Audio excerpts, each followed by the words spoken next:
Within an hour after learning of Quincy Jones' passing, I started getting pinged by people asking me if I was going to create a social media post on him. And I've thought about it, I've thought through it, but every time I think about getting started, I get a little bit overwhelmed because I feel like anything I say won't be enough, and any picture I paint would just be a tiny little fragment of a much larger, incredible career.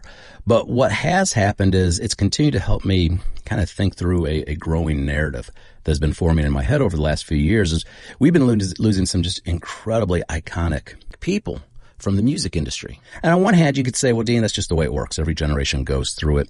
It shouldn't be shocking. It shouldn't be shocking, but yet it is shocking. And I've tried to figure out, well, why? Why is it so shocking? Why does this feel different? Because I've heard the same statement from other people that this just feels different than probably what's been experienced by other generations. And I think in large parts because we're talking about artists that have played an important role in the creation of an industry, a modern industry on which every artist moving forward is going to build on.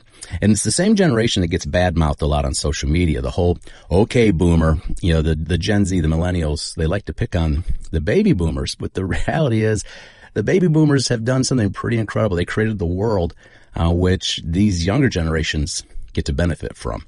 And you think about artists like David Crosby and Jeff Beck, Tina Turner, Jimmy Buffett, Christine McVie, Gordon Lightfoot, Randy Meisner, Chris Christopherson, now Quincy Jones, and so many others. These were the artists that played a really important role in creating something, creating genres and subgenres and figuring out how to really use music. If you think about the 60s, using music as a political weapon, using music through the form of music videos throughout the 80s, the advent of the internet. They laid the foundation. They really did. And as a Gen Xer, when I think back to every artist that I was listening to as a teenager, I think 100% of them were baby boomers. Maybe some were a silent generation like Quincy Jones, but yeah, I think the vast majority were absolutely baby boomers. And again, not shocking. That's how it typically is. The prior generation inspires the following generation. It's a little bit different today in that you have a lot of artists who exist within the same generation that they're influencing at much more than what we've ever seen in the past. I think that started really becoming more apparent in the 90s. But again, we're talking about these artists that would play a really important role. The baby boomers, and I feel like they kind of get a bad rap by the younger generations. And whenever I do hear somebody say, okay, boomer, it pretty much is telling me that you don't know what you're talking about and you don't know who you're talking to. And you should probably thank this generation because they lived through a world, they put up with stuff that you'll never have to deal with. This was just myself as a great example. My first electric guitar was a Sears electric guitar and a Sears guitar amp. Horrible intonation, horrible action. I actually think I blew up the amp within the first week. But that's what we had to work with, and I loved it. We didn't have the support of our parents to be rock stars in the same way that kids do today. I see a lot of overly supportive parents that want to live their dreams through their children and through organizations like School of Rock, which I think is cool. I've got a daughter who teaches there, so I think that's really cool. You got YouTube, which gives you, incredible lessons to do stuff that many of us would have to sit there and just painstakingly learn by ear to figure out how to do it.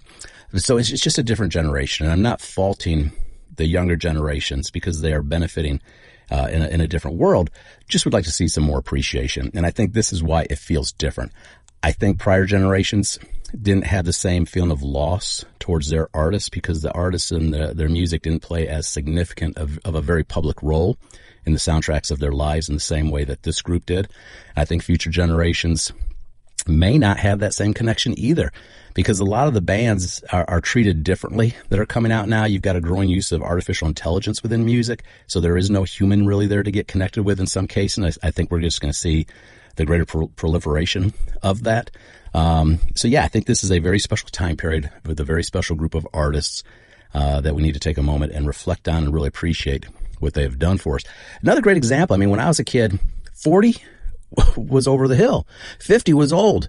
And the way that a 70-year-old would act is nothing like a 70-year-old today when you're seeing these artists running up and down stages on gigs almost every single night.